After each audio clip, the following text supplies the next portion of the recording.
Shalom. Happy new month of Adar. We're about to enter the month of Adar, the month of Purim, a very special month of joy. Mishenichnas Adar marbim b'simcha. Our sages tell us that when the month of Adar enters, we're supposed to be joyous and happy and tap into that reservoir of joy. The Megillah, the story of Esther, tells us that not only was a day of Purim transformed from sorrow to joy, from darkness to light, but the whole month was a month of transformation.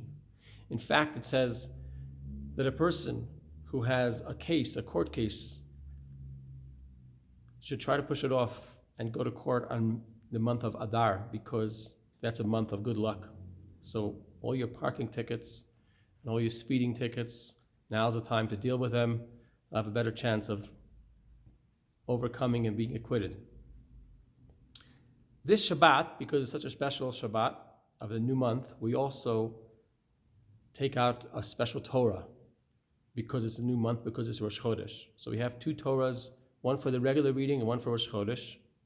In addition, we take out a third Torah, which we read about the story, the ritual of giving the half silver shekel.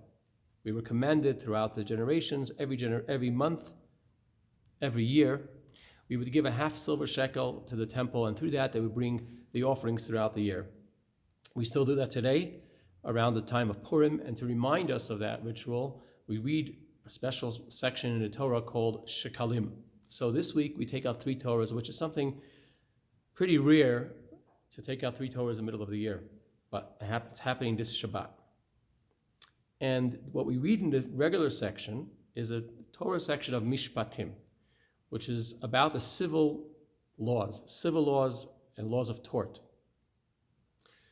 Last week we read about the awesome, amazing, incredible revelation we had at Sinai.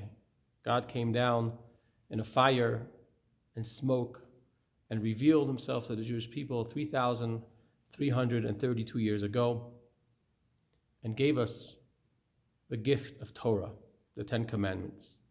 But besides the Ten Commandments, Moses went up to the mountain and heard and studied the rest of the Torah.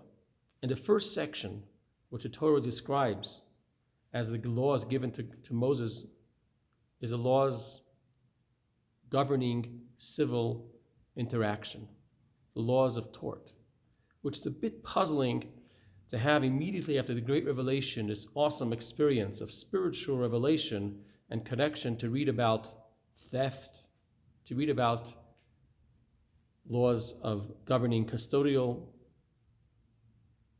laws of damages, laws of borrowing money, taking care of the poor. It seems to be a little bit a step aside from the great revelation of holiness and spirituality. And yet the Torah puts it right after each other. Not only that, but the word that opens the Torah reading is called Ve'ele HaMishpatim. And these are the laws, teaching us that they too come from Sinai. They're not separate from Sinai, but they're connected. And that's a very important lesson. And the lesson for us is that civil law is not separate from religious law.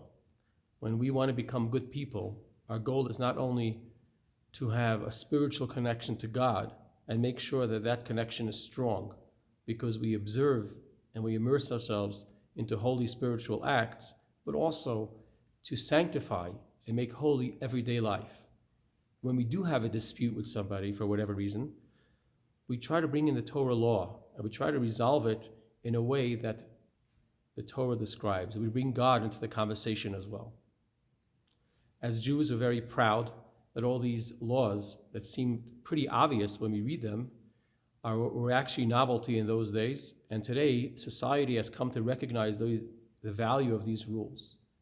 And much of Western civilization, the rules governing Western civilization, are based on these values. And that's not why it's not surprising why there's so many judges who are Jewish. Most notably, Chief Justice Ruth Bader Ginsburg, Alaiha Shalom, who recently passed away, who actually had a very nice connection with a Chabad rabbi. Not much is known about her Jewish connection, but recently it was discovered that she had an ongoing relation with a Chabad rabbi from Buffalo, Rabbi Nassan Garari, who would send her different gifts around the Jewish holidays. And she would respond in kind with handwritten thank you notes. And many times she reminisced about her experiences in these holidays. She remembered how her grandfather would give her Hanukkah gelt and how her mother would bring up the dishes for Passover. She loved the Purim sweets and so on. And probably her background in Judaism is what gave her the courage and gave her the vision that governed her career. So, let us take these messages and to bring it into everyday life.